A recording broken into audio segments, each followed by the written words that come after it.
En Colombia, a veces la justicia parece una carrera contra el tiempo. Hoy vamos a analizar una decisión judicial que es clave, una que redefine por completo esa carrera, para las víctimas de uno de los capítulos más oscuros de la historia del país. Y la pregunta central es, es fuerte. ¿La justicia puede tener fecha de vencimiento? Para miles de familias, la respuesta a esa pregunta lo cambia absolutamente todo. Define si algún día podrán recibir reparación por lo que vivieron. Pensemos en esto un momento.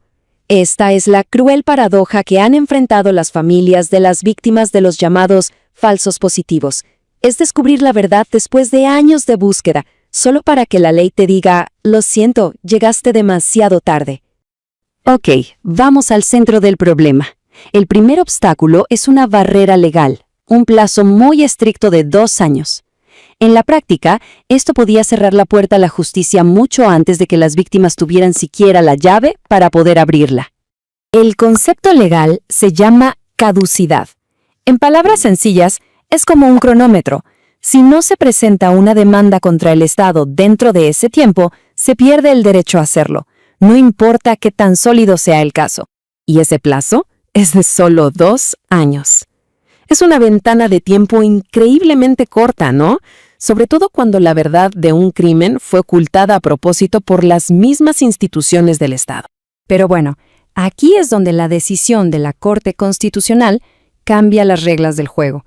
Porque el punto crucial no es tanto cuánto dura el plazo, sino cuándo. ¿Cuándo exactamente empieza a correr ese reloj? Antes, la regla general era que el cronómetro empezaba a contar desde que ocurría el crimen, pero la Corte introduce un cambio fundamental. Ahora el reloj solo empieza a correr cuando las víctimas tienen bases para inferir razonablemente que el Estado fue responsable. Es como si la pistola de salida no se disparara con el crimen, sino con el descubrimiento de la verdad. Pero a ver, ¿qué significa eso de inferir razonablemente? No estamos hablando de un simple rumor o una corazonada, no. Se trata de tener ya en la mano pruebas concretas, como testimonios importantes o expedientes que permitan armar un caso sólido para presentar ante un juez. Y aquí se ve la diferencia en la práctica. Ese primer informe que siempre hablaba de muerte en combate, de hecho, era parte del encubrimiento. Por eso, la Corte dice que ese papel no puede ser el punto de partida. El reloj solo se activa cuando aparecen pruebas que rompen esa narrativa oficial. Ahora, veamos cómo funciona esta nueva regla en el mundo real. La Corte estudió 3 casos diferentes que llegaron como acciones de tutela, y lo que pasó con cada uno nos muestra exactamente cómo se aplica este nuevo estándar. Aquí está el resumen.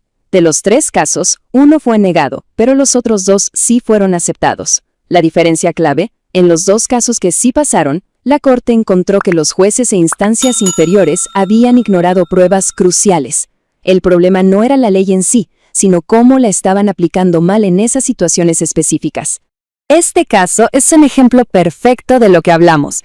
El asesinato fue en 2007, pero la familia solo tuvo acceso a la prueba clave, la confesión de que el combate fue un montaje, en 2016, 9 años después. Para la Corte es en ese preciso momento y no antes que el reloj de los 2 años empezó a correr. Entonces, ¿por qué se negó el primer caso?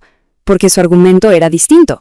En lugar de decir, el reloj empezó a correr en el momento equivocado para mí, argumentaron que este tipo de reloj no debería existir para estos crímenes. Era una discusión para cambiar la regla para todos, no sobre cómo se aplicó mal en su situación particular. Entonces, ¿cuál es el impacto de esta decisión? Pues va mucho más allá de estos 3 casos. Sienta un precedente vital para el acceso a la justicia en Colombia. Lo que la Corte está diciendo aquí es fundamental. Primero, que la balanza de la justicia debe inclinarse a favor de la víctima. Segundo, que es absurdo pedirle a las víctimas pruebas que el propio Estado les está escondiendo. Y tercero, que cuando hay un encubrimiento, la búsqueda de la verdad es más importante que cualquier tecnicismo legal. Esta cita de la sentencia lo resume todo. Una cosa es saber que ocurrió un daño y otra muy distinta es poder demostrar quién es el responsable, especialmente cuando el responsable tiene todo el poder. La Corte obliga a los jueces a reconocer esa diferencia, que es crucial. Y esto nos deja con una pregunta final para pensar. En un conflicto entre el tiempo y la verdad, ¿qué debe proteger la justicia? La Corte Constitucional de Colombia parece tenerlo claro, y con su decisión reajusta el reloj para que la justicia, aunque tarde, al menos siga siendo posible. Gracias por acompañarnos en este análisis.